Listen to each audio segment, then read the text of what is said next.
Alrighty, welcome back to Trailmakers, and today I'm going to be showing you a special variant of the Bf-109. This is the Bf-109 Z-1, or Zwilling, which roughly translates to twin, I'm pretty sure. But yeah, this is essentially like the concept of the twin Mustang, you know, I think it's the P52, or, no, not 52. The P82 or F82, I don't remember, but yeah, this is the same concept, but with two 109s stuck together, because you know the 109 was such a good plane that, you know, obviously 2 is better than 1. I mean, come on, it's just basic math, guys. But yeah, let's not waste any more time and let's get this thing in the air. So this thing has quite a lot of guns, actually. I forgot I added bombs to this thing, but essentially we are very capable of doing lots of damage as long as we can get our guns on target. As you can see, that was a bad first pass, and for some reason we're targeting the you know, artillery pods that are several meters below us rather than the planes right in front of us. So, you know, that's fun. I'm not mad. Never have been. And there's nothing that could prove that. Totally, 100%. Never been mad a day in my life.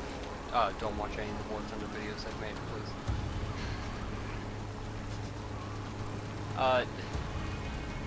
Okay.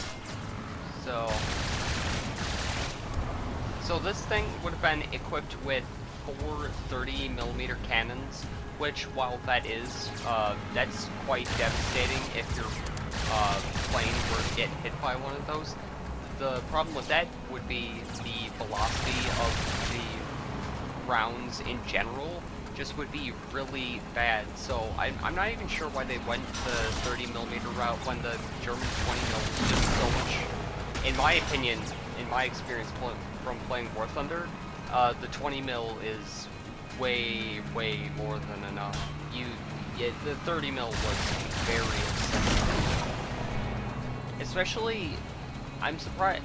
I get that the 262 was meant to hunt bombers, hence why it had 30mm, and even was equipped with a 50mm cannon for bomber hunting roles. The fact that you would give the 262 30mm such a sluggish and slow round, when the 20mm you could reasonably just make a better like round for it to use, like one that has a bit more explosive power behind it. And not to mention, in War Thunder, there's a variant of the 262 that actually does have access to 220mm, and in my opinion, that's like one of the best because you actually have better velocity, so you actually don't have to lead your target as much, which is very helpful. But enough about the 262.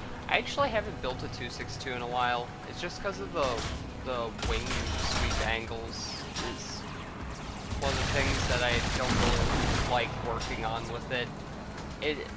The ones that I have made, it's not like they're bad or anything. They're just not my favorite. Okay, we are losing a lot of functionality right now. Yeah, we're probably going to be crashing.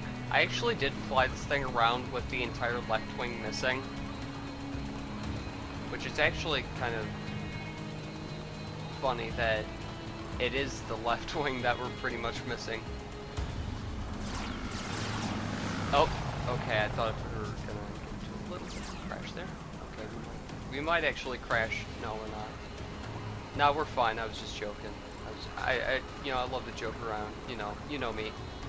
Except you don't really. That's the thing. Let's just deal with hot air balloons. We can deal with that, right? Okay, let's just repair. I'm not flying around with a damaged plane. This thing's speed is a bit hindered by the amount of stuff that I put on. Also, this, actually, technically, it's not that outdated. I did change the model of my Bf-109, so I am gonna re-showcase the ordinary 109 I made. And I might actually make a variant of that that has additional cannons on the bottom, like on this one. Like how this one has the wing-mounted guns, as you can see. Okay, we somehow didn't... Okay, that's interesting. I just say that's interesting. Okay, that's fine. It's completely fine.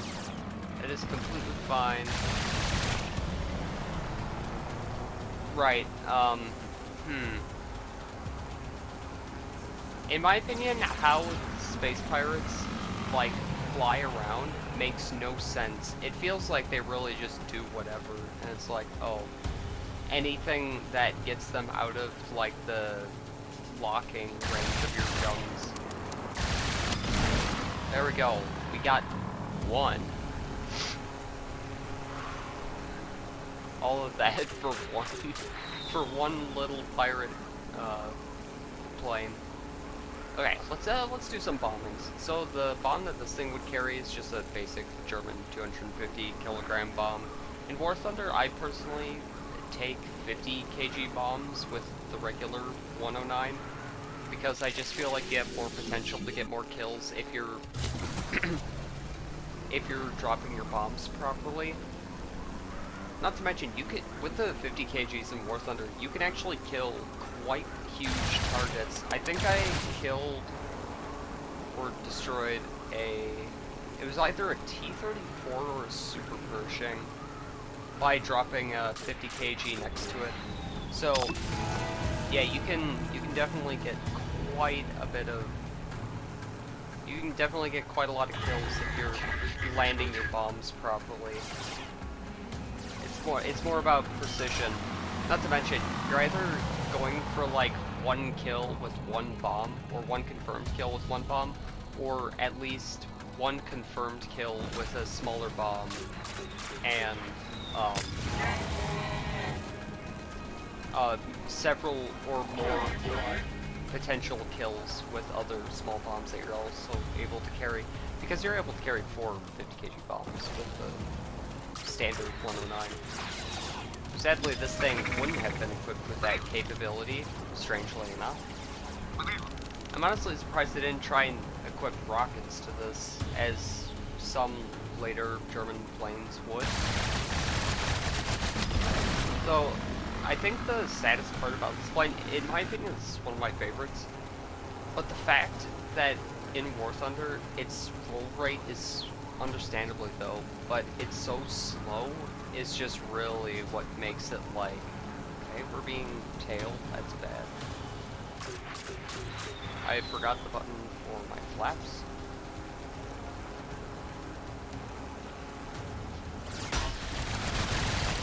Okay. Flaps. I don't think the flaps help. I actually think they're hindering my performance, actually. I did a few flight tests and I like activated the flaps mid-flight, and it actually seems like the flaps don't help, actually. They make the energy retention way worse, which does make sense because, you know, they're definitely getting in the way of airflow over the wings, so yeah, it makes sense. Makes sense, but yeah, doesn't necessarily enhance performance. So yeah, that is the Bf-109 Z-1. Actually, let's go back to the thing. The thing. Yeah, that's what it is. Yeah. That's what everyone's been calling it, I'm sure.